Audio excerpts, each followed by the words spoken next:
Celebrating more than 20 years in the field of video communications, Jeremiah Films continues to lead the way as an effective creator of hard-hitting, life-changing motion pictures. Through its high standards of excellence, Jeremiah Films has impacted the world with its production and distribution of intelligent, innovative, and thought-provoking films, videos, books, and music. With its in-depth analysis of ancient and modern world religions, Jeremiah Films is at the forefront of providing authoritative, biblically based insight into a myriad of ever-expanding new religious movements. In addition to its meticulous research, Jeremiah Films has been the first to exclusively capture a number of secret religious rites and rituals on camera. These groundbreaking documentaries, filmed all over the world, feature leading experts whose skilled examinations provide a clear understanding into the often confusing and conflicting faiths which abound. We at Jeremiah Films invite you to join with us as we continue to educate and equip those who desire to know the truth concerning the many challenges facing our world. For a complete list of products, including new releases, visit our website at www.jeremiahfilms.com or write us at P.O. Box 1710, Hemet, California, 92546. To place an order, you can email us or call toll-free 1-800-828-2290.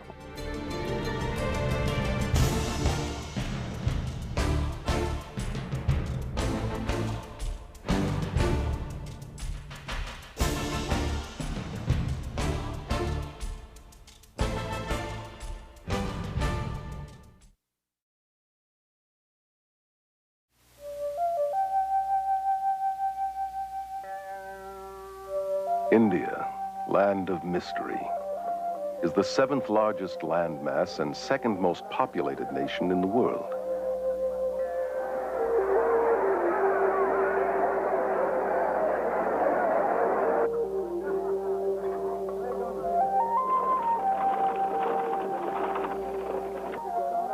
It is rich in resources and manpower, yet its people are among the poorest and most suffering on earth.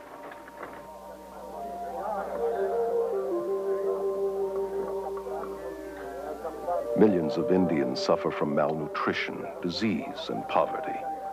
The people are apathetic because their religion has taught them to be detached observers, disregarding the agonizing lifestyle which imprisons them.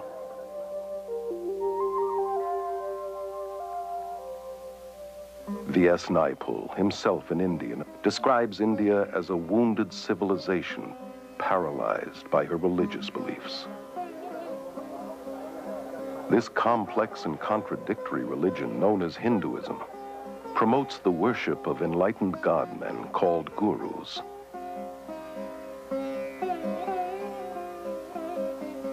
And countless idols.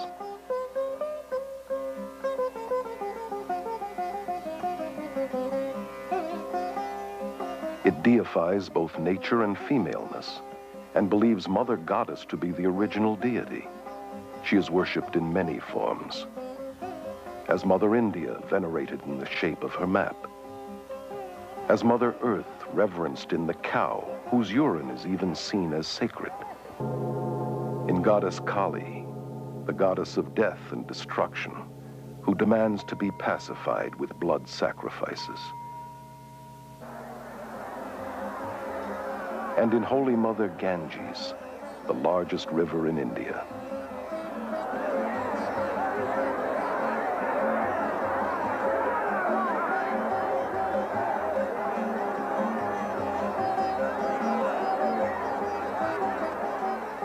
This river is worshipped by millions who flock to her banks to perform daily toiletries and annually dump hundreds of thousands of dead bodies to assure them of a better reincarnation.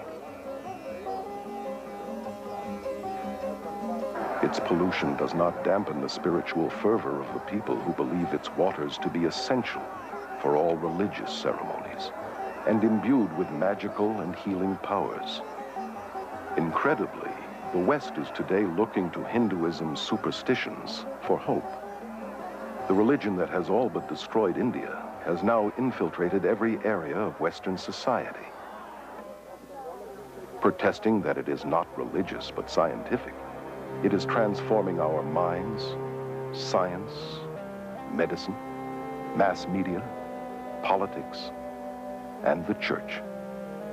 Hinduism is most seductive when it wears the mask of Christian terminology and has shockingly managed to disguise itself as the latest Christian thought.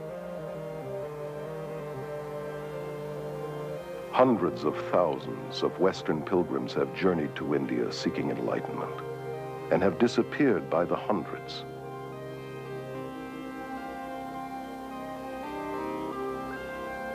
All too often they are destroyed by the madness and perversion of the very gurus they have worshipped and looked to for salvation. Today, hundreds of these professing God-men are invading the West.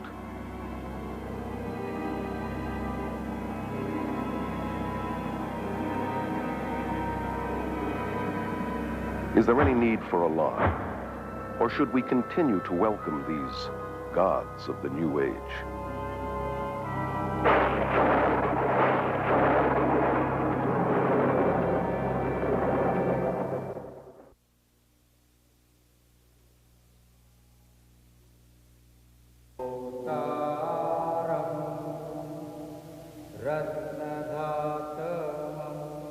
Here in Delhi, India, Guru Darshan Singh, only one of hundreds of gurus, has personally converted or initiated some 15,000 followers. He explains that it is the job of the guru to groom his disciples into the shortest path to salvation. Salvation is the same, but we have various paths leading to it. Some of the paths are long paths, other paths are the short paths. Why is a master then necessary? Master is necessary, to groom you into the shortest path. Descended from a long line of Hindu spiritual masters, Rabindranath Maharaj is a former guru and accomplished yogi who was worshipped by thousands. The Hindu needed to be near his guru. The Hindu needed to consult his guru. He eventually saw his guru as the only means to salvation. It is absolutely extraordinary also to look at disciples of some of these gurus that I saw in India, for example. These adoring, huge, open eyes that just will accept anything from him and that just love him beyond anything. I loved Maharishi. I worshipped him. Therefore, everything he said or did or thought was perfectly right in my eyes. I just met Bhagwan and there it was. It's nobody else than him. Bhagwan is my master and I love him. I'm in love with him. That's the only thing I can say. Guru Bhagwan Rajneesh, given refuge by the American government after fleeing his native India, has purchased a 100-square-mile ranch in central Oregon, to which his red-clad disciples flock from all over the world.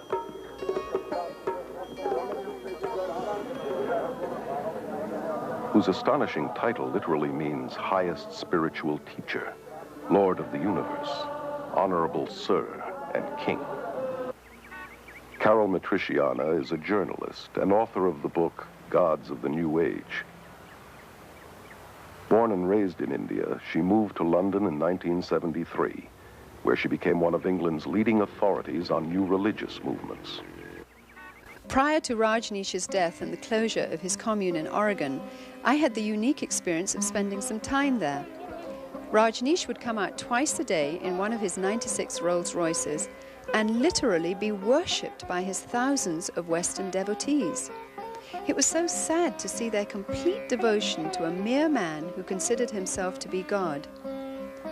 Part of his required allegiance demanded that his followers always wear orange, India's holy color, and a portrait of their master around their necks.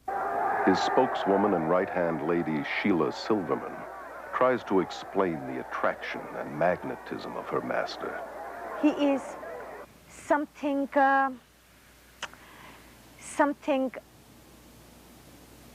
that is so... I have no words.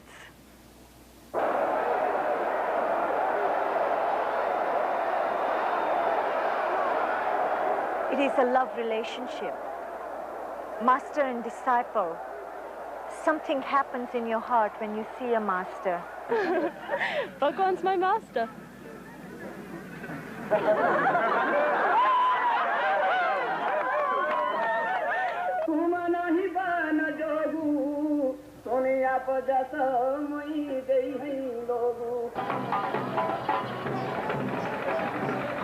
Here at the Kumbh Mela Festival, or Aquarian Fair, in Allahabad, India, 20 million Hindus gather to witness an endless procession of hundreds of these self-proclaimed God-men.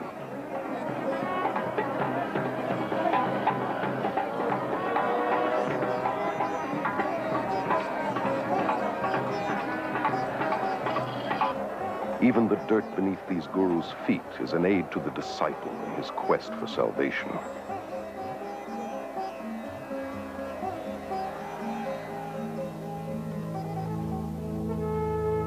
This footage was covertly photographed and smuggled out of India. Naked priests are considered to be the holiest and most dedicated of guru disciples. Many cover their bodies with cremation ashes and dirt and mat cow dung into their hair.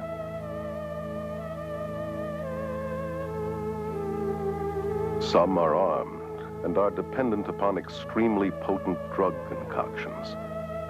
They have surrendered everything, families, possessions, and even their minds, becoming literally insane out of devotion to their guru. Well, Guru is our best friend, philosopher, and guide, and he shows the way to God. So, we in our India acknowledge him as a divine power, just equivalent to God. If anyone could be near the beloved Master and witness the love, the compassion, the humility, the grace, the generosity, no one in his right mind would not know that this is a walking, talking, living God on earth. In all scriptures, you will find that the Master is the God-incarnated power working on earth. You people that interviewed this gentleman today, I don't think you knew who you interviewed, but you interviewed God. For the Hindu, the Guru is all-important. The Guru is his Lord, his Master, his Savior, even greater than God. Yes, Guru is greater than God.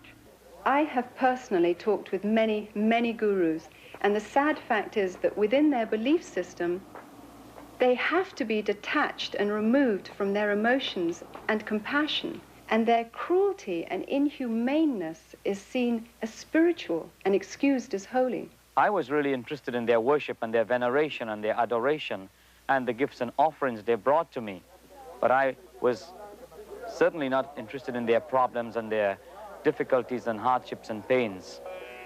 The Guru followers believe that he returns this incredible love that they feel towards him, but in reality, he feeds off their emotions to maintain his own ego. So many people come here because they too are in love with Bhagwan. They too are seeking the wisdom, the love that Bhagwan has to offer. He has so much love, and he gives his love to everybody, and it helps us to find our love in ourselves. The followers of Jim Jones, leader of the People's Temple, were convinced that their relationship was built on love. And nearly 1,000 of his devoted disciples committed suicide at his command. It was their final gift of total surrender to the leader they loved. Their lives cut short by a madman claiming to be God, the reincarnation of Jesus Christ. Guru Sai Baba is one of India's most powerful men, with millions of Indian disciples and a growing Western following. He says of himself, "I am God. My power is divine and has no limit. There is no force, natural or supernatural, that can stop me or my mission."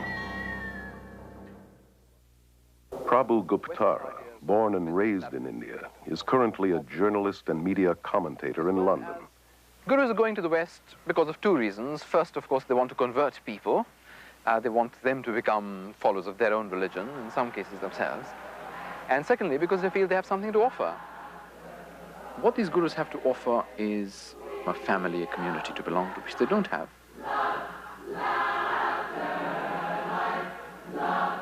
Thousands of seekers, most of them from broken or unstable families, and already emotionally wounded, are becoming victims of the gurus.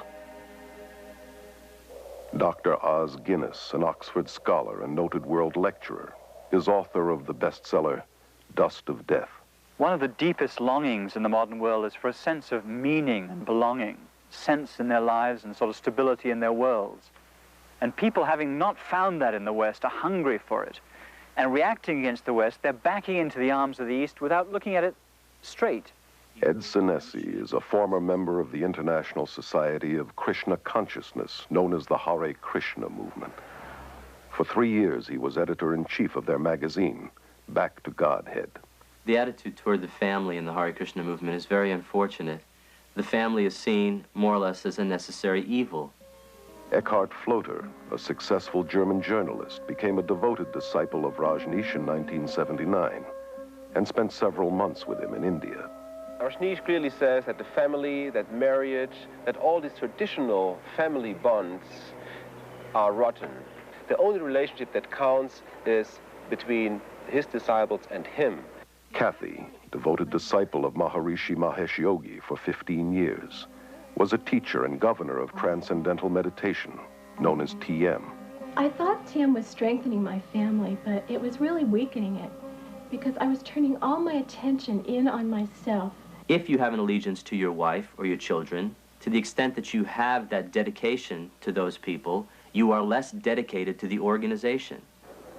I either had to become a member so I could go with him, or he was going to divorce me because he was not supposed to have any outside attachments. He said it wasn't that he didn't love me anymore, and in fact he still loved me very much. It's just that I was only human and Bhagwan was superhuman, and therefore he was more deserving of my husband's love than I was. How many of these people loved their neighbor, their family, in this totally giving way? Alexandra Schmidt is one of France's leading experts on new religious movements.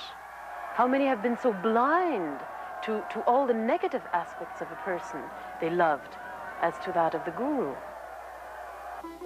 Ellen is a spokeswoman for the Brahma Kumaris Raja Yoga organization, which is completely administered by women who control 800 centers in 40 countries. Our organization has the practice amongst all the participants of celibacy, whether in individuals or married couples. I found myself being attracted to my wife, but I couldn't, because as soon as I felt attracted to her emotionally, physically, then it was difficult for me to maintain my celibacy. So the way I resolved that was to turn her into an object of dislike or hate. We have living proof of thousands of couples who are living in this way and are finding much greater harmony and pure love as opposed to limited physical love. Over 90% of the marriages in the Krishna movement end in divorce. Rather than using our energy in raising a family and being involved in many physical relationships, we're focusing that energy on spirituality. You see, what's so diabolical about all this is that it masquerades as spirituality. In some schools of thought, to be spiritual, celibacy is encouraged, and yet in others, sexual perversion is practiced, not only among the gurus themselves, but by their disciples, including young children. Contradictions are also seen in the attitude towards women, who, on the spiritual level, are the focus of worship. Their femaleness is seen as the creative power of God. For instance, to be initiated by a female yogini is considered much holier than initiation by a male. And yet, on a day-to-day level, women are considered lower than men and treated as less than human. In the religious communities in India, which are known as ashrams, there is absolutely no place for children.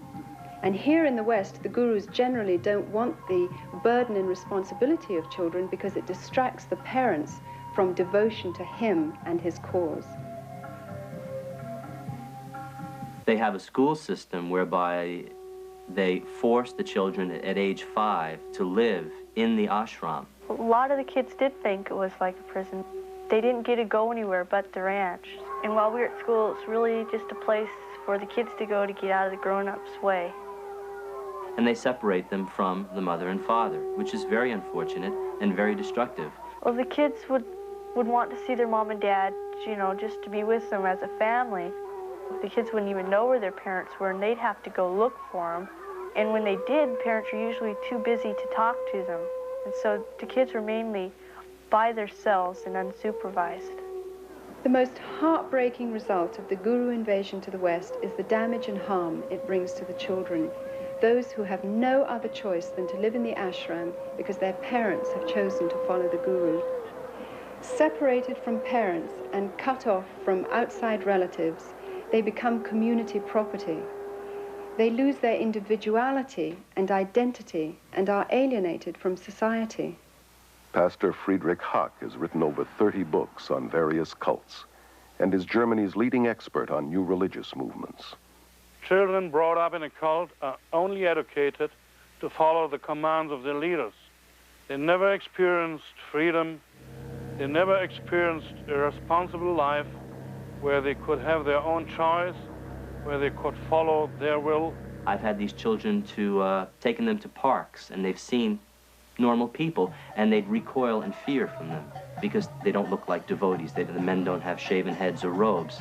I didn't want to leave the ranch. I'd rather stay there because I was scared of the people outside of it. Because, I don't know, you just got a feeling down there, so you were worked into staying there. Now, why would an organization want to disrupt families like that? My own understanding in the cult dynamic is that it's a principle of control, divide and conquer. According to the Guru Gita, one of Hinduism's most important scriptures, the follower must not only adore and worship the Guru as God, but surrender himself and all his possessions as well. Most of the gurus that I know of in the West are super rich. Gurus are more interested in white disciples than in Indian disciples, largely because they get more money from the whites.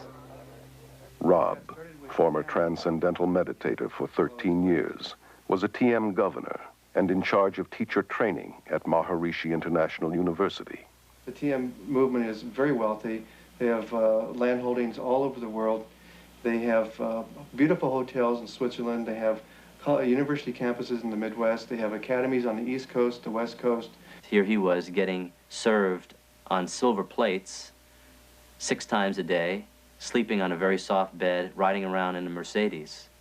But supposedly he was so renounced that he wasn't attached to these things, so that gave him a right to enjoy them. Maharishi made a statement that says, when the money comes to me, he says it's transcendental. Money is our last priority. Everything else is our first priority. Hundreds of gurus have grown incredibly rich in the West through tax-exempt donations and the manufacture and distribution of every kind of memorabilia honoring these self-proclaimed God-men. They have acquired vast land holdings, armed bodyguards, and outrageous luxuries, from posh hotels to their own fleets of planes, helicopters, and, as in Rajneesh's case, Rolls-Royces. Why not Rolls-Royces? Why have anything less?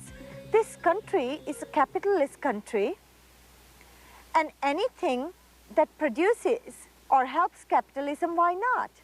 Anybody who says, why have Rolls-Royce? I say, you're a communist.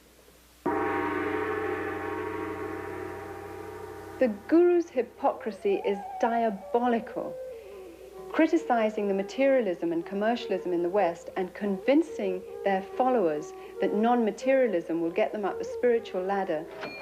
These gods of the New Age are laughing all the way to the bank. I know of groups involved in drug trafficking, smuggling, prostitution, and the buying and selling of weapons, all done to earn money for the Guru. I know of a variety of female disciples who were prostitutes in Bombay and making money with this. I have evidence that the Rajneesh organization is making a lot of their income through illegal trafficking of drugs into this country. If you have your head in a right place, you can create money. It is an art. They were encouraged to smuggle dope from India to Europe, and from this money they could pay their workshops. If they have to tell you they're with the Christian Children's Fund, or they're with the Salvation Army, or they're using the money to find men missing in action in Vietnam, whatever they have to do to get the money, they'll do that because they believe what their guru told them, that the end justifies the means. Hinduism teaches you to die to the voice of conscience inside that says, it's wrong. It teaches that there is no sin. This can be seen in the way that gurus and their disciples justify murder, violence, robbery, bribery, and crooked business transactions, all done in the name of heavenly deception. People were encouraged not only to spy on each other when they were not properly surrendering to the master. People were encouraged to lie to each other. The mail is censored. We know of bribery with local politicians. People undergo, as I did, a change in their value system and become confused about what is right and what is wrong. Another danger that you can see in a lot of the Eastern thinking is the sort of syncretism and the failure to make distinctions so that you transcend not just right and wrong, but this and that. And I think it's very important to say there are distinctions, not just between right and wrong, between all sorts of things, to think critically, to think clearly. The whole philosophy of Hinduism is very relative. There are no absolute moral standards upon which to act. Your feeling of right or wrong would change according to your level of consciousness. You can become so completely under the power of this particular person that you refuse to think, or if you like, you're unable to think.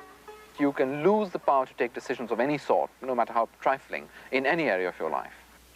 Sally Belfridge, former resident of Rajneesh's religious community in India, wrote of her disillusionment in her book, Flowers of Emptiness. I felt more and more kind of drawn into this emptiness of his. It's impossible to describe. It's more than charisma. Charisma doesn't do it justice at all. It's more than an aura. I really believed that he knew something I didn't, that he was on a plane that I was not. They ask you for total and also brainless obedience and worship because they are God and they are more than human, and you have to follow these gods. You are not asked to deal with your brain and to ask questions. I discover with amazement and dismay the readiness of people to submit. So many people in the world feel that they've got to fling themselves headlong and believe and give up their autonomy. People love to give up this heavy freedom that we have to carry with all the decisions and the effort it implies. Freedom in the East is freedom from individuality. So it's a detached freedom that has no high place of man. And a lot of the Eastern way of thinking is like a sort of mist that falls in, or it's been described as an embrace that smothers any differences. I found that I lost my identity somehow. He had no identity. He was a sort of conduit to the infinite. And I was somehow at the receiving end of something very strange and extraordinary.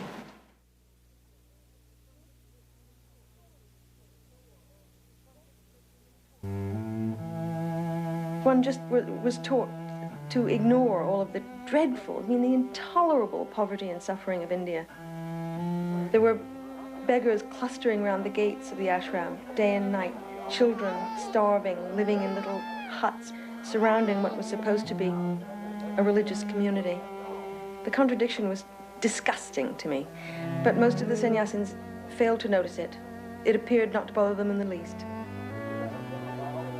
It is part of the world of illusion, and the goal is to withdraw and detach yourself from it. So there's no high view of, say, social action or compassion or an outraged concern to see justice in this world. On the contrary, if you do things like that, very often you're just tinkering with a person's karma. They believe that when a person suffers, that is what he's due as a result of the law of karma, because you've done something very sinful in this lifetime or in a past lifetime. So there's very little compassion. I was a member of the Social Service League at the college, and we were trying to do what we could to help people in the villages. A gentleman who was head of the Department of Hindi came around to us and said, why are you doing this? These people who are suffering in the villages, sick or diseased or whatever, have come to earth in this state because they have done something wrong in their past lives. Now, no matter what you do to them, if you cut short their suffering in this life, what will happen is they will simply come back in their next life in the same state or a worse state. So you're really wasting your time. We feel that the cause of suffering is within, and so to allow people to experience peace themselves, we teach courses in meditation. They seek to escape suffering by numbing their emotions and compassion through meditation.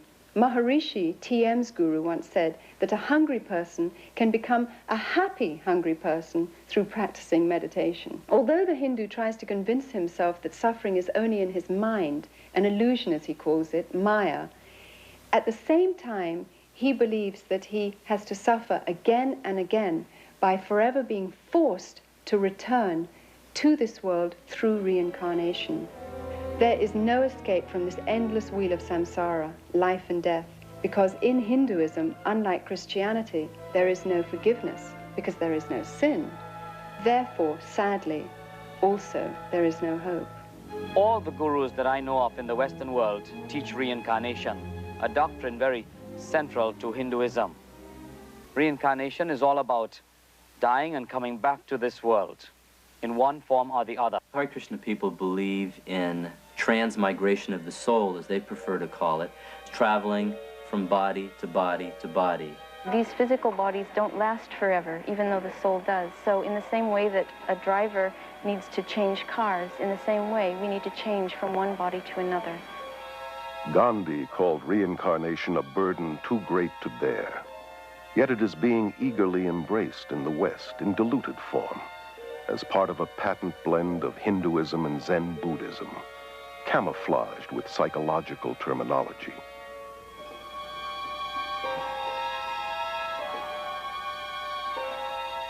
This New Age religion is promoted through thousands of worldwide networks and hundreds of major gatherings, such as this Mind, Body, Spirit Festival held in Los Angeles.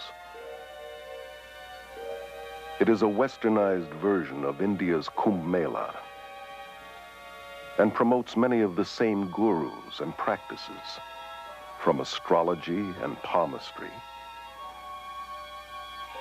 to psychic readings,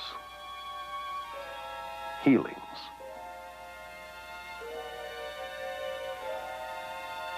and meditations. The festival, now international, was started in London in 1977 by Graham Wilson. He explains the New Age interpretation of reincarnation as an upward evolution to a higher species of mankind.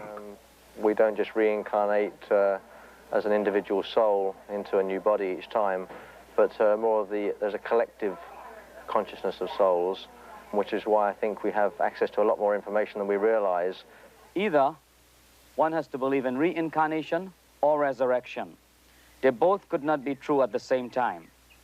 There are those who believe that Jesus was a reincarnation of Krishna or Buddha or some other great master of the past, but the Bible would absolutely refute that. Until the early 60s, only an elite few in the West believed in reincarnation. Today, this belief is accepted by nearly 25% of Americans and about 50% of Europeans. Likewise, yoga was once practiced mainly by an occultist clique in America and Europe. Now, over 19 million Americans and millions more in Europe are actively involved in some kind of Eastern meditation. Altogether, 60 million Americans have incorporated Eastern philosophies into their worldview. The Bible teaches that Jesus came once and for all. When he died, he did not reincarnate, he resurrected. It is appointed unto all men to die once, and after death comes the judgment of God. I noticed that in the Western world, reincarnation has become something of a fad. However, in India and in Asia as a whole, reincarnation is certainly not a fad. It is a form of punishment. Within Hinduism, reincarnation is considered to be a terrible concept. The aim of the Hindus' religion is to somehow try and escape from this endless imprisonment of life and death. And the means by which they believe one can get out of this hopeless trap is through the practice of yoga. Yoga goes all the way back to the Hindu god Shiva, who is called Yogeshwara, meaning Lord of Yoga. You find yoga being taught in several of the major Hindu scriptures. Krishna, one of the many Hindu gods, was an advocate of yoga. Yoga is also mentioned in the Gita as the main means to attaining salvation. The word means basically to yoke, union. The goal of the Hindu is to be yoked with Brahman. Brahman is the Hindu concept of God, the all or the absolute. Yoga, in its many westernized forms, is also at the heart of the New Age movement that has adopted Hinduism's basic beliefs and goals. In spite of the seeming variety and hundreds of competitive schools of yoga, all forms come out of India and lead into the occult, though most Westerners are not aware of this. Yoga techniques include breathing exercises, or prana, positions called asanas, dissolving the mind, known as laya, psychic powers called siddhis, repetitious chanting, named mantra, and deliberately cultivating black magic, known as tantra. In my extensive travels in India, I have encountered a number of Westerners who have got into Hinduism and begun following Hindu gurus as a result of a very simple initiation into a yoga class.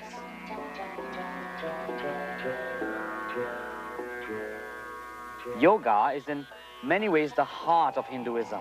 There is no Hinduism without yoga, and there is no yoga without Hinduism. Although there are many types of yoga, the one most familiar in the West often passes for physical exercise and is called Hatha Yoga. It promises mental and physical health, but its Hindu roots and real goal to yoke with Brahman are seldom taught.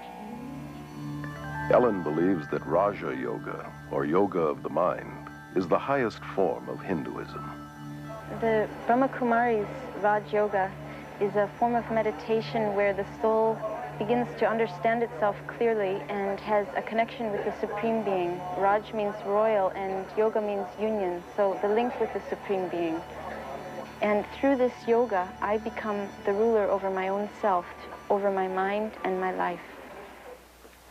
Johanna Michelson, former yoga teacher and assistant to a psychic surgeon, tells of her experiences in the occult in her autobiography, The Beautiful Side of Evil. Another word for mantra is charm, or to cast a spell, if you will. And in mantra yoga, a word or a phrase or the name of a demon god is repeated over and over and over again to bring the individual to a vibration level that will attract that which is being chanted for, to bring about the desired effect. It's exactly what the white witches and magicians, so-called, use in the casting of their spells. We were always told, no, it's just a meaningless sound. Had nothing to do with Hindu gods. But every time a person would sit down, they'd be invoking a Hindu god by thinking that mantra over and over again, be stronger in their life.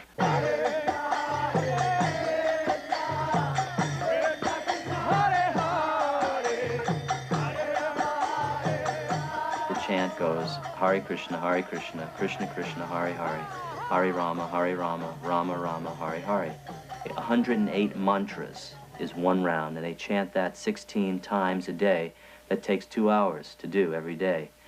That's the minimum requirement the guru exacts from that. It's sometimes referred to as a hypnotizing or brainwash technique, because whenever you're having a problem or running into some confrontation, you retreat to the security of the chanting instead of thinking a problem through.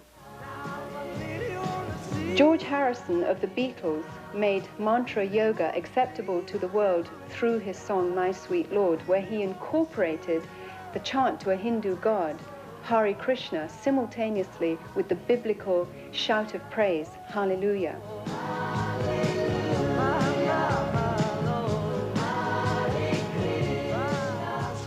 He said he did this deliberately to show that both religions are the same and to make Hinduism more acceptable.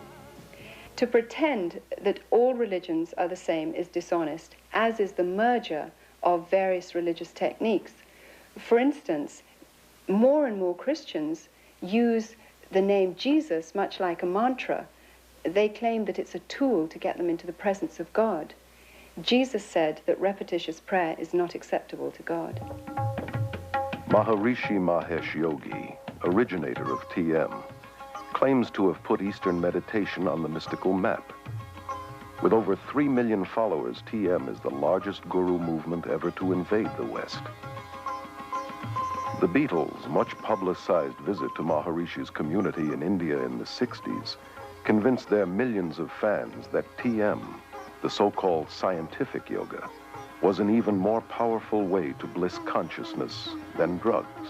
What makes TM unique and different from any other practice that's going on today is that it offers enlightenment very quickly.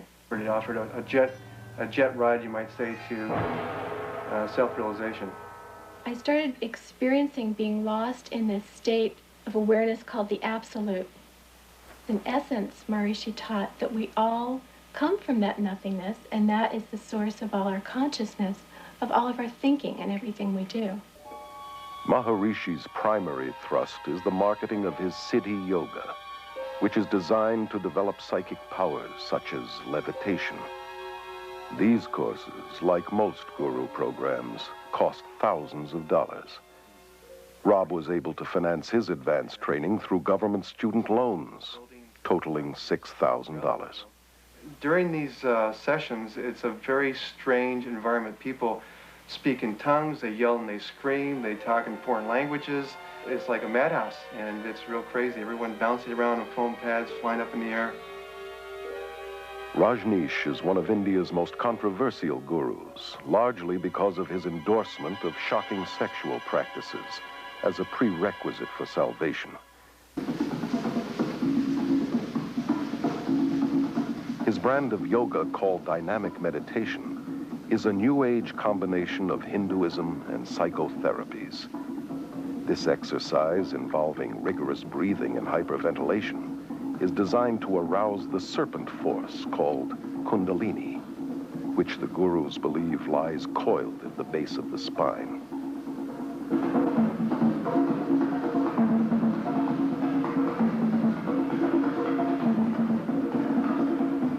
I did dynamic meditation every day. We also called it Kundalini meditation.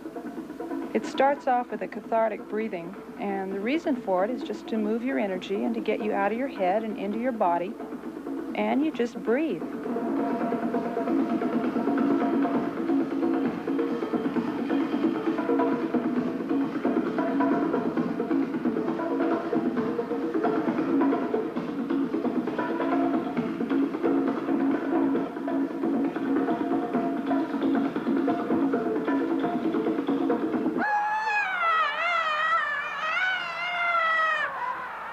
The next phase, the screaming phase of dynamic meditation, feels like when you finally had an opportunity to throw a tantrum when you were a little kid.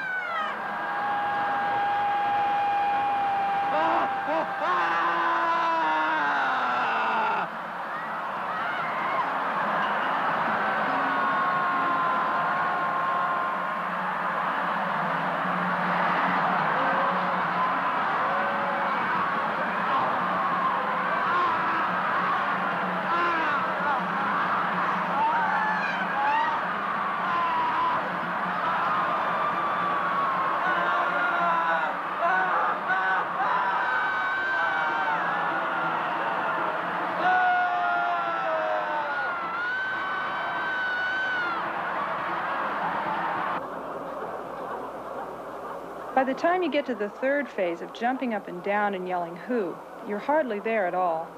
And so it's pretty hard to remember what happens when you're there.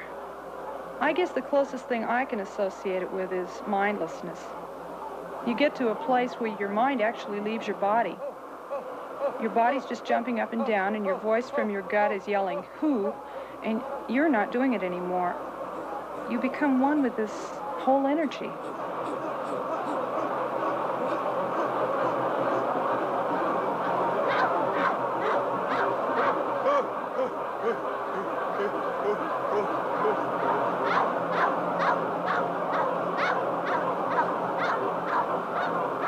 The next phase in dynamic is the quiet space. Someone yells, "Stop," and you've just been doing 30 minutes of intense catharsis. And what happens after being in such incredibly intense movement for so long is just a feeling of peacefulness and stillness. My mind actually stops, and I feel a oneness with the whole universe. There have been glowing reports published giving credit to the gurus and their pseudo-psychological techniques, but neglecting to mention the thousands of cases of emotional and mental breakdowns, insanity, suicide, beatings, murder, rapes going on in guru centers, various guru centers worldwide. It is alarming to realize these dangerous techniques for enlightenment are being incorporated in psychotherapies, self-help seminars, and are even being accepted in mainstream Protestant and Catholic churches and seminaries. One of the fastest growing yogas in the West today is Tantra. Seductively offered as an exotic means for enhancing one's sexual experiences. Like all yoga, it is designed to provoke possession by Hindu spirits in order to break the chain of reincarnation. In Tantra, advanced disciples indulge in the most degenerate behavior, from human sacrifices to sexual perversion and sorcery. Tantra Yoga is the extreme expression of Hinduism. If you will, it's the black and so-called white magic in which the Shakti, the Kundalini force, is aroused, the psychic powers that accompany it are in full bloom, and the individual, depending on his personal preference, can channel this force either into the black magic, which includes rites of meditating upon severed heads, human heads in India, and eating bits of flesh and the unconsumed parts of the cremation rites and other practices, horrifying practices. Or they can take it into what they call the white magic part of it, in which they are using this power, this force, for healing, for the benefit of mankind, if you will. Yet Anton LaVey, the Pope of the First Church of Satan, has said it very explicitly. He said that to believe there's any such thing as white magic is mythology. There is no such thing as white magic. All of it has its source in occult psychic power, and it has nothing whatever to do with God. Toby is a yoga teacher at the Scandinavian Yoga and Meditation School in Aarhus, Denmark, which promotes Tantra Yoga. Tantra means to free the mind through expanding the awareness. That means to be able to meet more and more of the reality in everyday life. Although yoga is sold to the West through various gimmicks and techniques, its basic occultism remains the same. The hope of immortality is at its heart, and the dream of realizing one's own inherent divinity is its ultimate purpose. Becoming a Christ, they call it. Despite the claims that yoga is only physical and non-religious, it is the very essence of Hinduism's spirituality. It eventually leads to the realm of the spiritual, to meditation, where the person looks into himself to find the true self, and in finding the true self, he believes he's finding God. You know, the frightening thing to me now, as I look back, is I started having the experience that I was God. And as God, I could completely structure my life and my universe exactly the way I wanted it. Dave Hunt, noted author and lecturer, is one of America's leading experts on the New Age. His books include the bestseller, Peace, Prosperity, and the Coming Holocaust. He explains that Hinduism is based upon the same ideas that the Bible says the serpent introduced to Eve in the Garden of Eden. The yogis teach the same lies that the serpent in Genesis 3 deceived Eve with, that death is merely the doorway to reincarnation, and that humans can become gods. This is either an unbelievable coincidence or an unmistakable identification of the mastermind behind Eastern mysticism. This mastermind is called Satan in the Bible and is also known as the serpent, the ultimate power of Hinduism, symbolized by the serpent, is glorified and worshipped in Hinduism. We see God as the form of light, and the name Shiva is used by our group but meaning incorporeal being, radiating peace, radiating light, love to the whole world. In India, Shiva is known as the god of destruction. He haunts the cremation grounds and wears a necklace of human skulls and wears serpents in his hair. His power is worshipped. Hindu texts describe the power as the fiery serpent within, called Kundalini. Many people are talking about Kundalini, and really it does mean energy. That means whatever you call it, it is about energy. To take away blocks in your energy system so you are able to function in a more effective level. The serpent has been known as energy or the force and worshipped as the symbol of wisdom and immortality in every religion and culture. Only in the Judeo-Christian Bible is the serpent identified as deceiver, destroyer, arch-enemy of God and man. The old dread and fear of the serpent is being subtly removed from our culture. Even children in schools are being taught to accept the snake through yoga positions like the cobra. Michelle, could you show us how we do the cobra? That's it. Arch your back. That's good. Look forward. Good. You hold it for a second. The breathing exercises are designed to teach you to absorb the prana, the energy life force in the cosmos, to channel it into the chakras, the psychic channels, thus awakening the Shakti force, the Kundalini force, and bringing about those psychic powers, which are such an integral and prevalent part in yoga. So very slowly, let's breathe in through our nose. Very slowly. Breathe in. Breathe out. There are many dangers in the breathing techniques.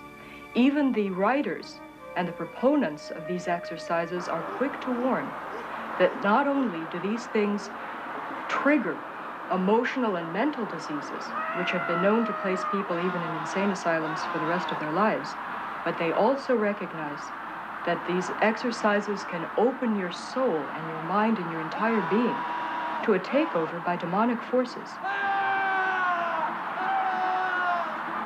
The followers of the gurus themselves have been forced to form an emergency spiritual network of 4,500 MDs and psychiatrists to treat those who are freaking out on Eastern mysticism. Many people don't realize this, but it's terribly dangerous to go into a meditative state in which the mind is simply left blank, and that ultimately is the purpose of the meditations in yoga. It's like opening the door to a room. Whatever comes through, you have no control over. Many argue that certain yoga techniques can be used as merely exercise, yet that is not yoga's intention. It can be compared to joining the military. While a soldier may get stronger and more vigorous, the purpose of the army is certainly not health care. The aim is to learn how to kill. And so it is with yoga. All yogic exercise was designed to kill the will, mind, and emotions, hence releasing the soul from the endless cycle of reincarnation. I thought I was being strengthened, but what I was really doing is flipping into an altered state of consciousness, a form of self-hypnosis, which is very weakening to the mind and to the body. But this weakness made me afraid to give it up. The biggest danger I found in practicing transcendental meditation was the dependency on the technique itself. It's kind of like drugs. A drug addict doesn't want to give up his drugs, and because the experience is so pleasing, and he feels his life will crumble around him if he doesn't have it. I thought I'd have the experience of like leaving Shangri-La and all of a sudden turning old and weak and disintegrating. I was afraid that I would lose my clarity and my energy. But little did I know that when I did give it up, I gained all these things that I never had when I meditated.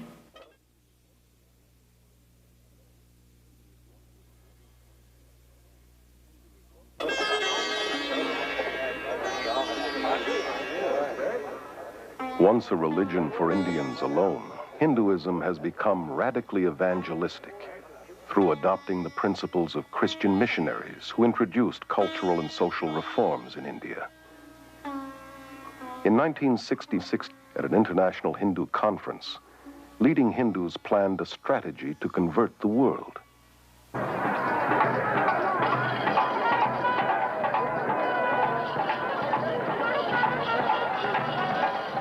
gurus were chosen as the first crusaders. And their tens of millions of converts are now the first Western Hindus.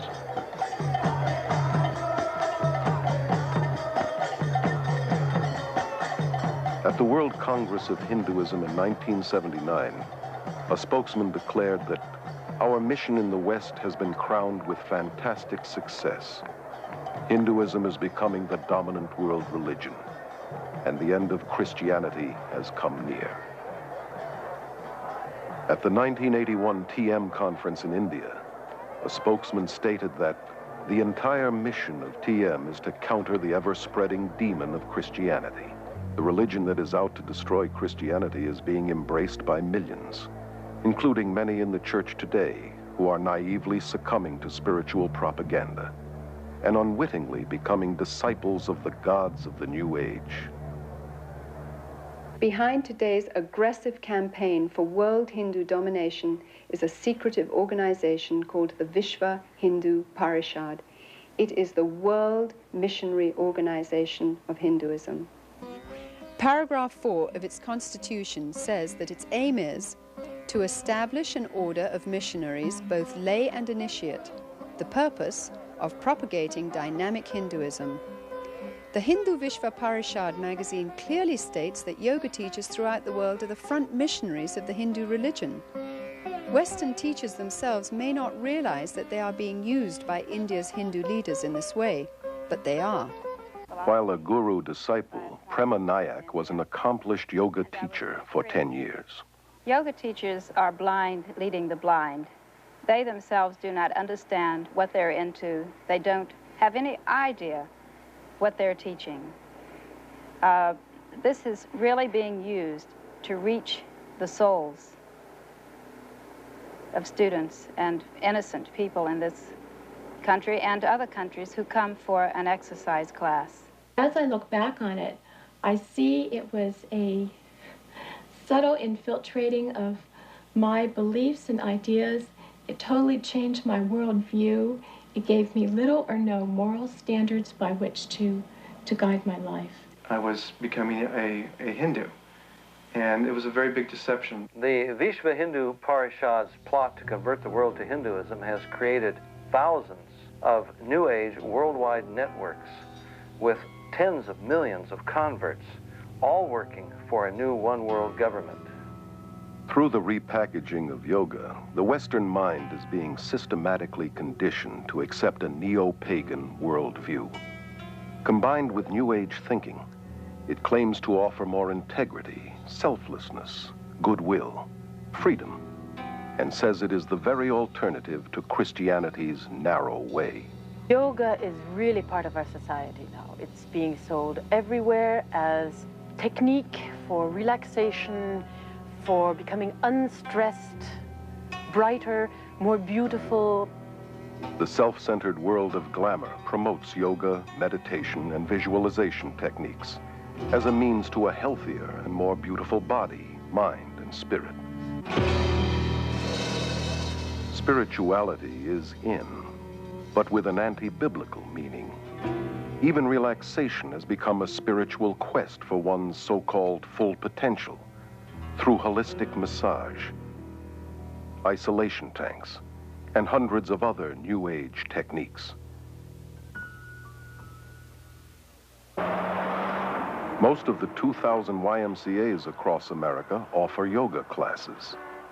And nearly 2/3 of all universities and colleges make yoga available as part of the curriculum. Many of the people practicing yoga that I have met say to me that they only practice it because of the physical benefits. Any Hindu would tell you, however, that there is no yoga that is purely physical. One of the first things I learned in my teacher's training class was that I must talk to the students about the philosophy behind yoga, that this was just as important as the exercises. I will count. Relaxation at the end of yoga class is really hypnosis, where each part of the body is relaxed. So while they were in this state, I read to them about the Hindu philosophy or something from one of my guru's books, So they got it whether they wanted it or not.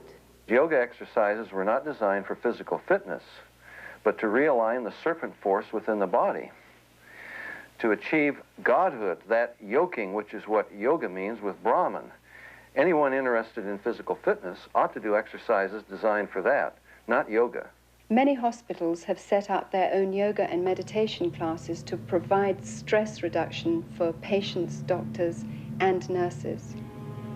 Doctors and dentists who wouldn't think of promoting Christianity or Judaism on the grounds that it is religious are unwittingly involving their patients in Hindu practices. The last 2 years I've been working with some German doctors that was in research of breathing exercises. In our Danish school, we get patients from the doctors, typical with a baguette, with nervous symptoms, with high blood pressure, with stress, and so on. In addition to promoting yoga, fitness and health magazines advocate various schools of vegetarianism, a practice essential to Hinduism. An extreme example is macrobiotics, which attempts to manipulate spirituality through diet.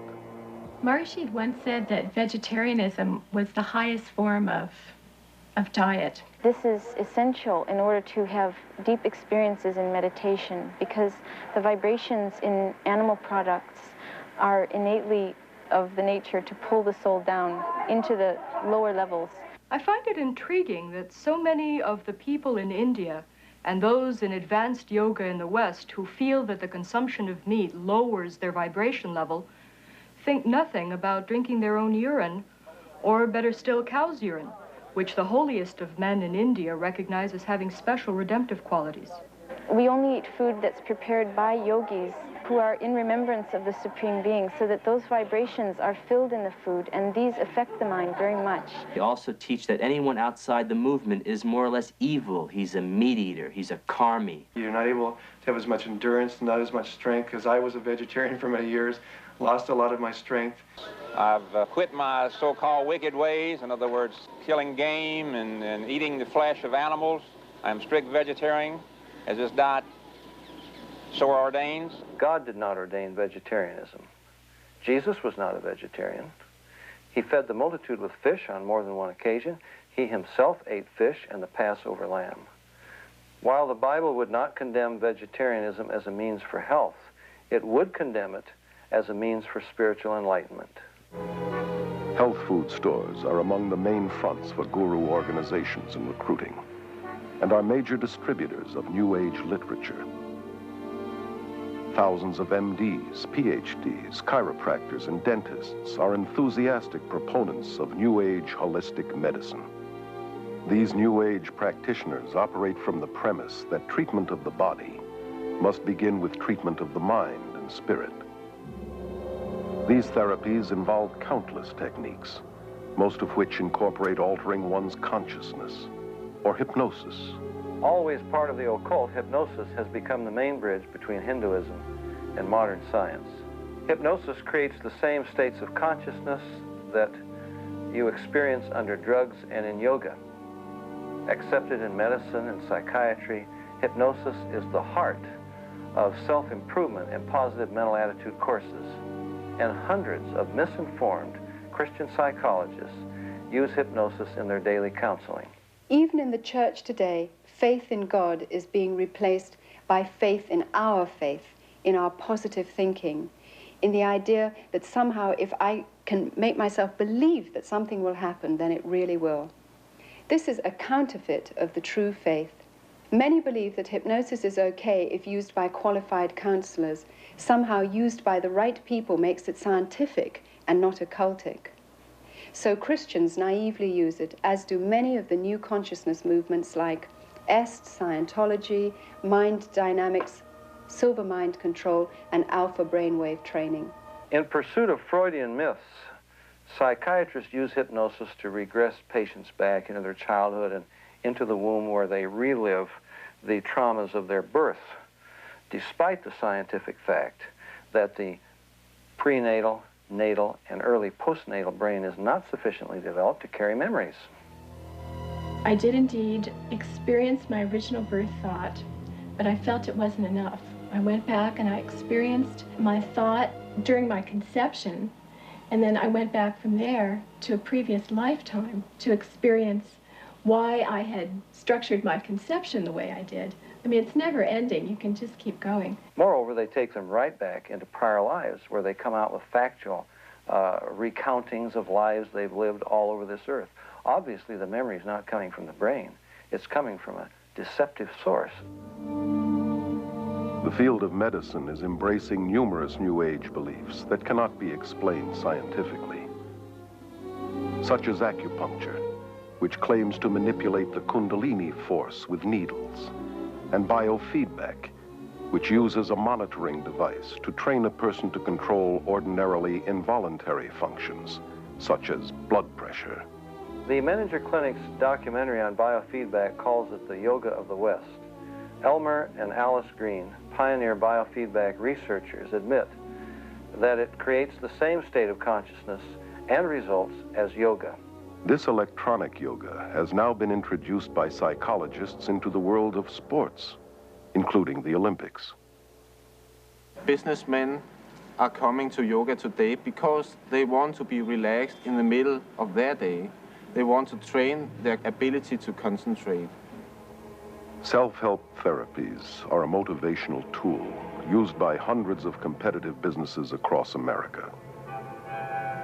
Weekend success and positive mental attitude seminars and mail-order subliminal persuasion cassettes promise to improve personal and business performance through a blend of humanistic psychology and Eastern mysticism. One such course, called New Age Thinking for Developing Your Full Potential, has changed thousands of lives for such prestigious clients as the IRS, CIA, U.S. Army, Navy, and Air Force, NASA, General Motors, IBM, Xerox, Rockwell International, Bell Telephone System, Bank of America, and scores of police and fire departments.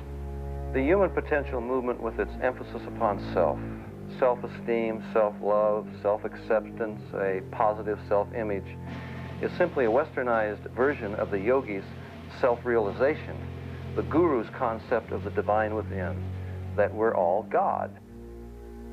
Rolling Thunder, the Shoshone Indian medicine man, has said, scientists will eventually discover what pagans have always known. That's exactly what's happening through the invasion of Eastern mysticism into the West. Many leading scientists have enthusiastically embraced Eastern mysticism in recent years. Hinduism, which claims to be the oldest religion, is being deceptively packaged as the new science.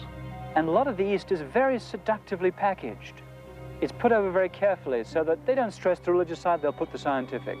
They don't stress the spiritual side, they'll put the physical fitness or whatever. The yoga we teach has nothing to do with religion. It is scientific methods in the way that you do something and then you get results. Maharishi found out that in the United States that people would not buy the religion package. So offered the scientific package, started getting scientists involved, started to do experiments on meditators such as the breath rate, the brainwave patterns, etc. And when they found out that the metabolic rates lowered during meditation, they found they could present it scientifically and people would buy it better that way. Even as teachers, we were taught the puja ceremony. We were bowing down to Hindu gods, and yet we didn't really feel we were teaching a religion. I think that's extremely deceptive and dishonest, because the deeper you get into it, for instance, as people are initiated and so on, what they're taught is the pujas and the basic words and the rituals that are Hindu worship. Children practice it. It is used for teaching languages. It is used for the businessmen, for all levels of society. It's taught in the schools. In schools across the Western world, from kindergarten through university, Hindu occultism is being openly taught in spite of the otherwise enforced separation between church and state. Guru Thakur Singh was invited to speak at a high school in Southern California. Kurt, a student there, became so overwhelmed that he actually moved to India, where he is now a devoted follower of Thakur. It's only half an hour talk and 20 minutes meditation. And the experience I had while there was like nothing I'd ever ever experienced before. And just the air, the energy in the chapel where he was speaking was just electrified with feelings of love and just a peace, a hushed quiet that was just bewildering to me. It seems outrageous that in public schools across America, where Christian prayer has been outlawed, yoga, Eastern meditation, and visualization techniques, which are simply forms of Hindu prayer, are not only allowed, they're being actively promoted. Here in some of the schools in the West, in the PE classes, after having started with the physical aspects of yoga, the teacher eventually has the kids chanting words like Om, Rama, or Krishna, names of the gods. Starting right down from the teacher to the student, we learned that the yoga could really help the kids reduce tension and center themselves. Many teachers are now being encouraged to develop a mass consciousness among the students. Let's relax. We're going to very slowly lift our hands up. Children are taught to let go of their critical faculties and center in on their intuitive feelings and experiences. Just really, really relax. Imagine that you're on top of a really soft and fluffy cloud, and you're just really relaxed, comfortable. Just see that blue sky in your mind. One of the ways that the consciousness of the masses can most powerfully be influenced is through the mass media, which is increasingly being used for promoting Indian consciousness. The film Gandhi was probably the most effective piece of Indian propaganda to invade the West. It was a political advertisement controlled and heavily financed by the Indian government and promoted by the peace movement. It propagates a false message of Hindu religious tolerance and non-violence. Historical accuracy was discarded.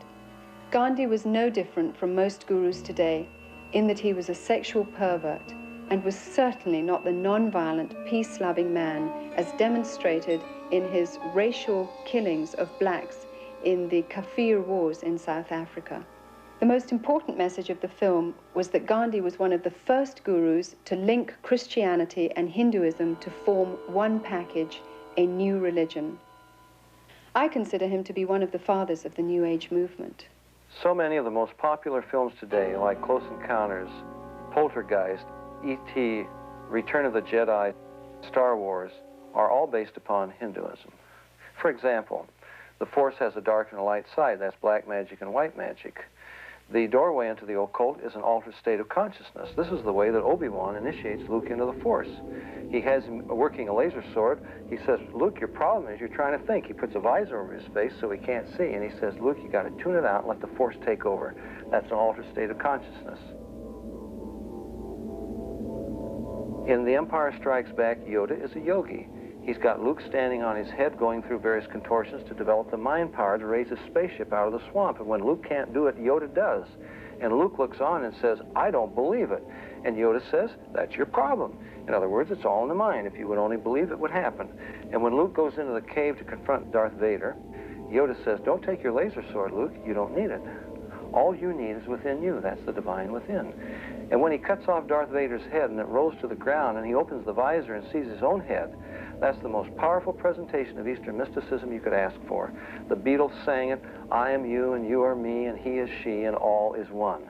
We are raising an entire generation of children under the bombardment of cartoons and television shows and fantasy role-playing games and movies that are telling them that the occult and Eastern philosophy is a wonderful thing, not something to be afraid of, not something ugly and fearful, but something beautiful with the darling reptilian creatures with the great psychic powers that are drawing these children into an acceptance of things that are dangerous beyond anyone's comprehension.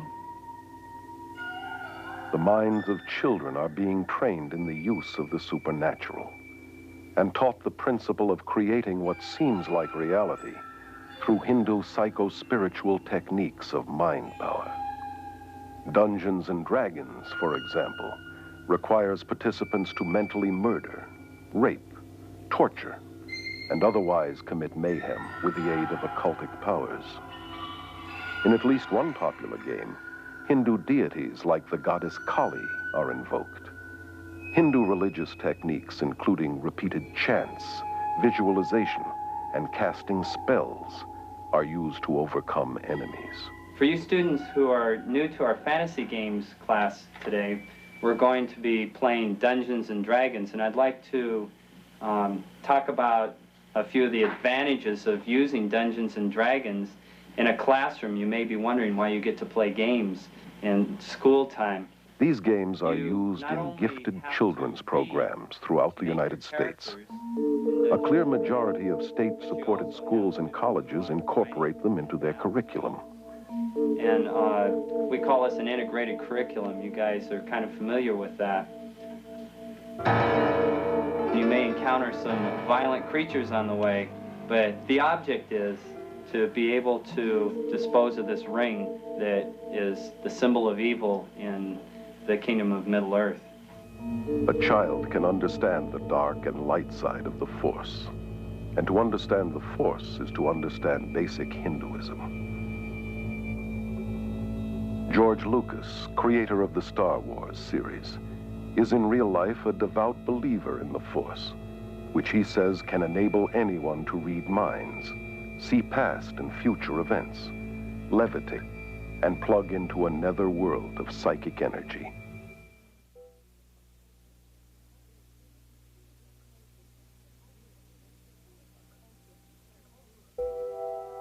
The Eastern gurus, the occultists, cultists of every description, have taken the terms of the Bible and felt every liberty to redefine them according to their basic presuppositions. God becomes not a personal individual, a spirit with whom we have a personal relationship. Through his son, Jesus Christ, he becomes an impersonal force. God is something, an energy that permeates every one of us, each and every one of us. And it's both personal and non-personal. Jesus becomes not the way, the truth, and the life, but an avatar, a way shower, one of many paths to God. Jesus Christ, of course, was an enlightened master. Bhagwan is another Jesus, another Buddha. Jesus Christ was a great master, like our master is today. The Word made flesh, as the Bible puts it. Jesus himself warned us that in the last days many would come claiming to be Christ and Messiah. Our landscape today is literally crawling with individuals claiming to be Christ, and the Eastern gurus are right on the top of the list. There are two things the gurus have done. On the one hand, they've used Eastern-type words that are floating about in the West, words like energy, vibrations, and so on. And they've also used words, phrases, ideas from the Bible, from the teachings of Jesus, misused them, twisted them around to draw people to themselves, to suggest that the things that Jesus was talking about are actually the things they are talking about, when actually it's not so at all. In Holy Bible, it has been explained very explicitly that be ye perfect even as your Father who is in heavens is perfect. And we are also basically the same as he is. And when you know you're a perfect man, then you can go upward and you can become divine. Each human being is naturally peaceful, naturally pure, naturally good, and the quality of evil is our unnatural state. So in meditation, we're practicing that, focusing on the original, pure, divine self, which is our true state. If humans are inherently good, then why do they lie, cheat, steal, make war? Whatever good there is within us apparently isn't enough to keep us from doing evil. Therefore, to seek salvation from within is to seek it from the wrong source. We're not separated from our higher self. We're separated from God by sin. Ernst Winter has a PhD in international law.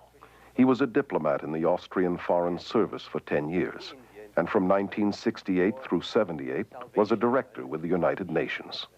My greatest concern really is the growing interest and dedication and application of Eastern mystical thought and practices within traditional Christian groups and churches. There's a vacuum, there's a longing. They want to be filled with, quote, religious experience. Today's New Age teachings falsely claim that Hindu spiritual experiences are compatible with Christianity.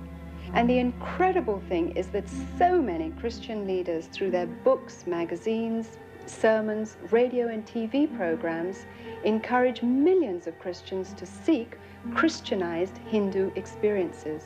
Many people who are in the Christian church have come to us and have had deeper experiences of spirituality and of God as a result of this meditation. As a society, we've become geared to basing our beliefs on our experiences.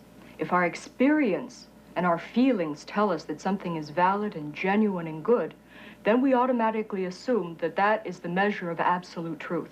No distinction is made whether this is a spiritual experience coming from God the Father or from the ruler of this world. The appreciation of Satan or the devil or demons has diminished enormously because rationality says there cannot be a Satan, cannot be demons. These are psychological phenomena, maybe even have to be treated by a psychiatrist. Opening, therefore, to spiritual experiences one's soul opens many people to the occult. The Jesus who came to me in times of deep meditation gave me visions and experiences that were beautiful beyond description. I was convinced that because I was witnessing miracles of healing, because these things are so filled with love, they must be good and from God. And yet one day it occurred to me that I had no objective, absolute truth against which to test my experiences, that my feelings, my emotions, perhaps were open and subject to some form of subtle manipulation which I didn't understand. At that point, I decided to look into the Old and New Testament. I knew that I'd fallen then for the Jesus of the counterfeits. Trying to develop spirituality based on feelings, ecstasy or experiences is like building a house on sand. Our relationship with God should be built on a solid foundation of biblical knowledge. Now, I believe that we are challenged to test the Spirit, that we should read Scripture, that we should study the Bible, and that we should not value experiences higher than the Word of God. Biblical meditation is thinking deeply on the person and work of God and Christ, concentrating on and knowing His Word. Most Catholic monasteries and most Protestant Bible schools have introduced one system of meditation or another, and they are based upon the practices of yoga. Many of the church people, and particularly the leaders of the churches and denominations, look with great hope to Eastern mysticism that it would bring new life into a dead body. I recently graduated from a major American theological seminary, and I've seen an alarming influence of Eastern mysticism in terms of using meditation techniques, biofeedback, self-hypnosis, autosuggestion as a tool in order to gain mental and physical health. The danger to the students is that these professors are using Christian terminology in order to describe Eastern techniques. One of the professors who is teaching Christian meditation told us to empty our minds because we should kind of image God in this meditation. The belief that we can create reality with our minds comes directly from the Hindu concept that everything is an illusion, or Maya. This is the new delusion in transpersonal psychology, and it's rampant even in the evangelical church today, where it's becoming increasingly popular to believe that we enhance worship by visualizing an image of God or of Jesus, that we create the answer to our prayers by visualizing what we're praying for. Creating a visual image of Jesus or God in our minds is no less idolatrous than if we made the same image out of wood or stone. Forcing God to participate in a situation or honor a desire that I have visualized in my imagination is simply a devious way of attempting to manipulate Him into doing what I want without admitting it. While infiltrating the Christian church, Eastern mysticism is also powerfully influencing world politics. Under the umbrella of the United Nations, countless New Age groups spread their philosophies worldwide. Many UN leaders, UN agencies, and the World Council of Churches with its deep UN ties promote New Age beliefs and practices. The UN has its own meditation room and resident guru, Sri Chinmoy. Even the United States Pentagon has meditation rooms. A graduate of Harvard School of Divinity, Leland Stewart, directs the Unity and Diversity Council, a powerful New Age promotional network that originated with a 1965 directive of the United Nations General Assembly. Unity and Diversity Council is a worldwide coordinating body of what we call it individuals, organizations, and networks looking toward a time in which there will be one single organized energy of networking throughout the planet. Under Stewart's leadership in 1982, this group linked arms with Graham Wilson's Mind, Body, Spirit festivals, forming a vast army dedicated to the merger of all religions into one, under a world leader. I am very interested in the harmony of all religions, not just to give birth to another religion, but rather to produce, let's call it, a universal religious outlook through which there can be a new connecting of all cultures and all religions, all races. In this growing consciousness of sharing godliness and looking for a leader to lead everyone into this new heaven, the UN plays a very important role inasmuch as it is a support system. Any group that meets to discuss these matters would be very eager and very careful to have UN sponsorship. Our organization has been represented in the United Nations. We have an office there, and this has been going on for approximately 5 years. We've been involved in all the sessions that are going on in the UN. We've been able to watch and participate, offering meditations and presentations. How is this possible? I think it became possible by the thought and actions of one man in the UN, Robert Mueller, who was continuously emphasizing that the UN has to be a support system to this conditioning of man, to this sharing desire, to this looking for a one world government, for one world leader, and playing down, and I believe myself correctly, that the UN is not that world government, that it is a conditioning device, that it is an aid, a support system. It gives prestige to otherwise completely outlandish groups. The Brahma Kumaris World Spiritual University in India is used by the UN and its members for conferences focusing on world peace and unity. Delegates from all over the world, VIPs, are attending to express their ideas and to experience peace in a very real way themselves. This experience will enable them also to draw up new laws for universal peace. This will be endorsed by heads of state and submitted as a practical form for the United Nations. Many evenings, the UN building is even used for lectures, talks, meditations, enlightenments, on how to make one better world. The leaders are asked to meditate and be involved because this is part of their instruction or brainwashing, and all this is part of the conditioning for the vision of a new world or of a new age. This guruistic system in politics is very dangerous for our democratic society. It will at least bring a loss of freedom, a loss of security, and a big danger for all mankind. So I believe Guruism is preparing the world for some political fascism too. Actually, we're being prepared for this surrender to an authority in a way that perhaps we don't realize.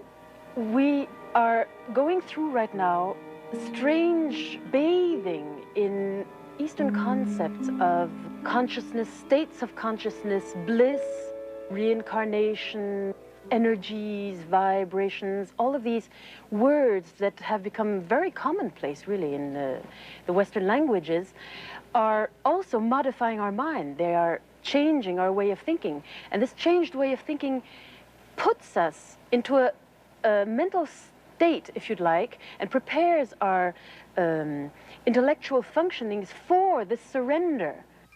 More than ever before, the human race seems willing to surrender spiritually and emotionally to a charismatic leader who can offer peace and prosperity to a world trembling on the brink of ecological and social collapse, international financial chaos, and a nuclear holocaust. Well-known New Ager Benjamin Creme claims to be the coming world leader's advanced public relations man. In 1982, full-page advertisements around the world announced the coming of Creme's New Age Christ, which gave fresh hope to millions. At this press conference in Los Angeles, he described how this Christ would make himself known. It is a truism today to say that we are at the dawn of a new age, the age of Aquarius. And it is important to remember that all of the great religions await the coming of a teacher. The Christians await the return of the Christ. The Muslims await the Imam Mahdi. At the same time, the Buddhists await the coming of another Buddha. The Hindus await the return of Krishna, and the Jews, as always, await the coming of the Messiah. I'm speaking today about the return of such a teacher. Christians are awaiting the return of the resurrected Jesus with the nail prints in his hands and feet. But the followers of the gurus are awaiting a coming world ruler who won't even claim to be Jesus, but the latest reincarnation of the Christ Spirit, and he will have the psychic powers to prove it.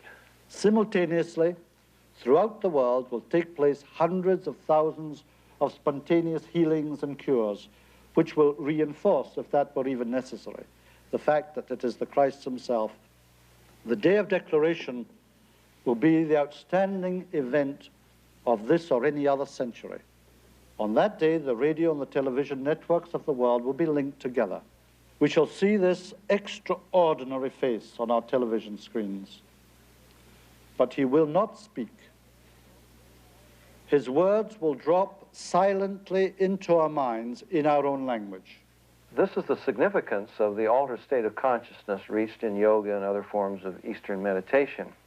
A Nobel Prize winner has described the brain as, quote, a machine that a ghost can operate, unquote. What that means is, in an altered state of consciousness, the connection between my spirit that normally operates my brain and my brain is loosened, and that allows another spirit being to interpose itself, begin to tick off the neurons in the brain, create an entire universe of illusion, astral travel, give psychic powers. In this way, the world is being prepared for some ultimate delusion.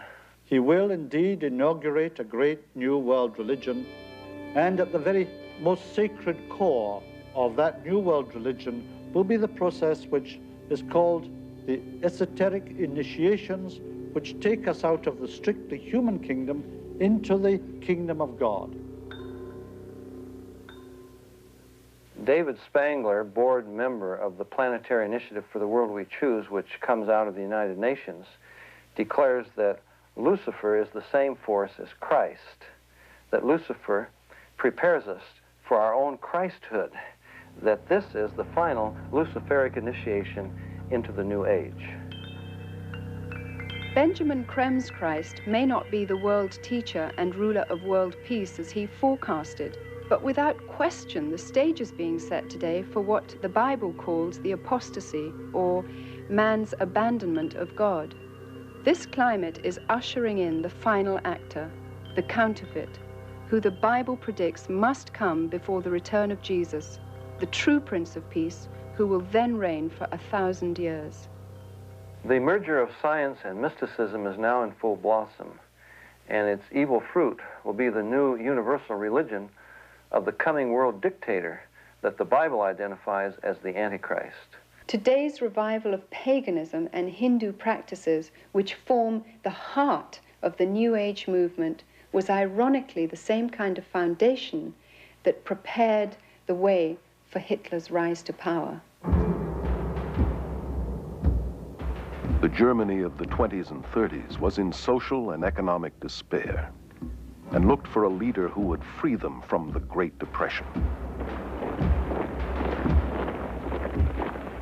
The man with a promise of hope was Adolf Hitler, who claimed he was ordained of God to usher in 1,000 years of peace and prosperity. His hypnotic powers manipulated an entire nation to surrender its collective mind to him. Obsessed with the occult, Hitler drew many of his bizarre ideas from Hinduism. He took the symbol of the swastika as his own, a Hindu symbol of power seen in many of today's temples in India.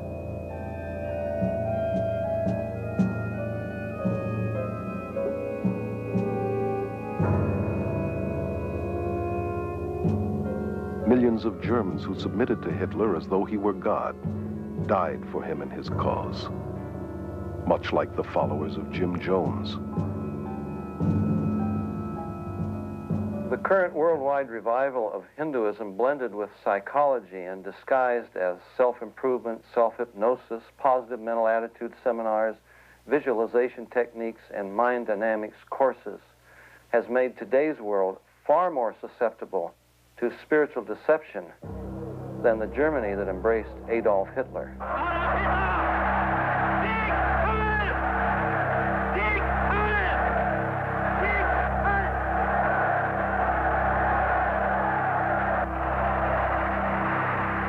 Today, a desperate world is looking for another spiritual leader.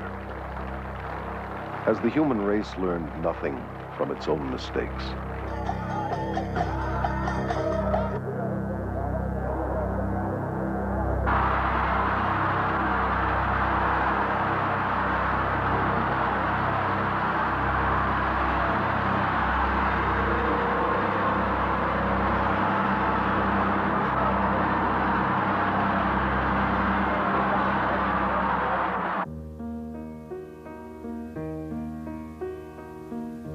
Jesus says, "See to it that no one misleads you. For many will come in my name, saying, 'I am the Christ,' 'Behold, here is the Christ,' or 'There he is.' Do not believe them. For false Christs and false prophets will arise and will show great signs and wonders, so as to mislead, if possible, even the elect. Let no one deceive you. The apostasy comes first, then the man of lawlessness is revealed, the son of destruction, who takes his seat in the temple of God, proclaiming himself to be God." Jesus said, "I am the way and the truth and the life.